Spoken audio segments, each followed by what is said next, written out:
Problemado sa pag-ibig, pamilya, o nahihirapang hanapin ang sarili? Huwag mag-atubili dahil may nakikinig sa'yo. Love Me, Kathy G. This love letter is from Christy. Dear Kathy G, ang pagkakaibigan daw ay dapat tapat at totoo sa isa't isa. Handang humarap sa hamon ng buhay ng magkasama. Pero papaano kung ang kaibigan mo na mismo ang unang naglilihim sa'yo? Magandang tanghali po, Kathy G. Tawagin mo na lang po akong Christy. Tubong Negros Oriental.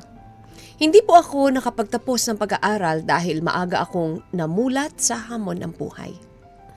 Mapait man ang ilang nakaranasan ko sa buhay, Kathy G, pero nakayanan naman dahil sa best friend kong si Lani. Bata pa lang ay kami na talaga ni Lani ang sanggang dikit. Childhood best friends, ika nga.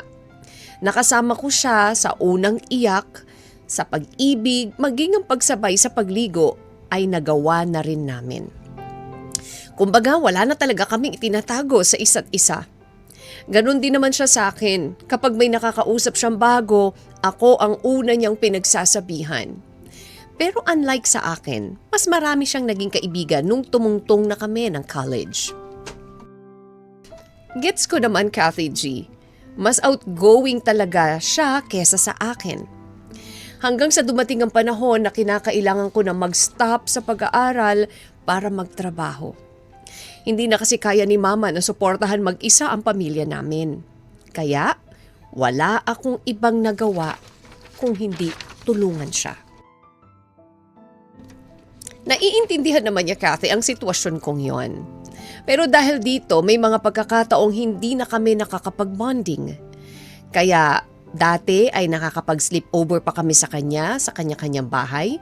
Ngayon, kahit makita ang anino ng isa't isa ay hindi na namin magawa. Ang dating kwentuhan na umaabot hanggang umaga, ngayon ay kamustahan na lang.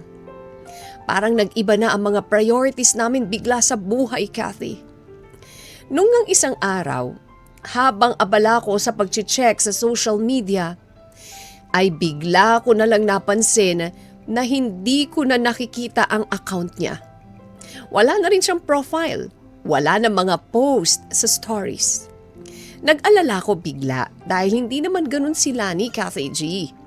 Halos araw-araw nga kung mag-post yon or mag-update sa social media niya.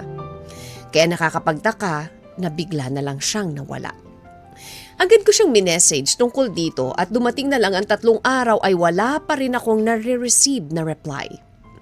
Hindi ko naman siya mapuntahan sa kanila dahil nga night shift ang trabaho ko. Hanggang sa may nag-message sa akin na common friend namin ni Lani, Kathy G, tinatanong niya kung kasama raw ba ako sa despedida party ni Lani. Lahat daw kasi ng batchmates namin ay nandoon nung high school at inimbita niya. Sinend din ang kaibigan namin ang post ni Lani tungkol dito, Kathy G. Mga post na hindi na nag-a-appear sa akin, Kathy G. Doon ko napag-alaman na matagal na pala akong nakablock kay Lani nang hindi ko alam ang dahilan. Nagulat at nasaktan ako doon, Kathy G. Hindi ko alam kung bakit nagkakaganon ang pagkakaibigan namin.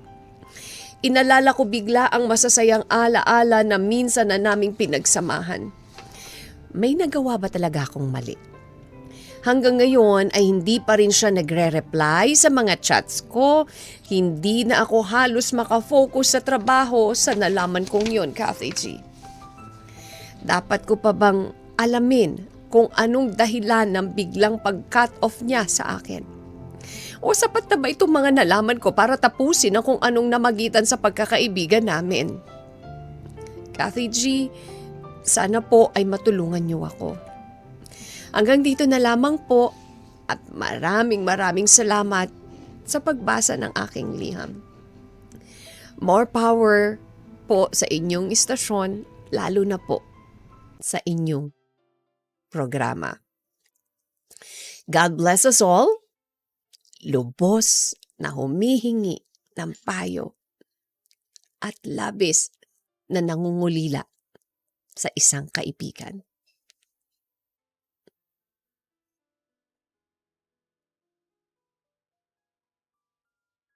Christy. Love Me, Kathy G.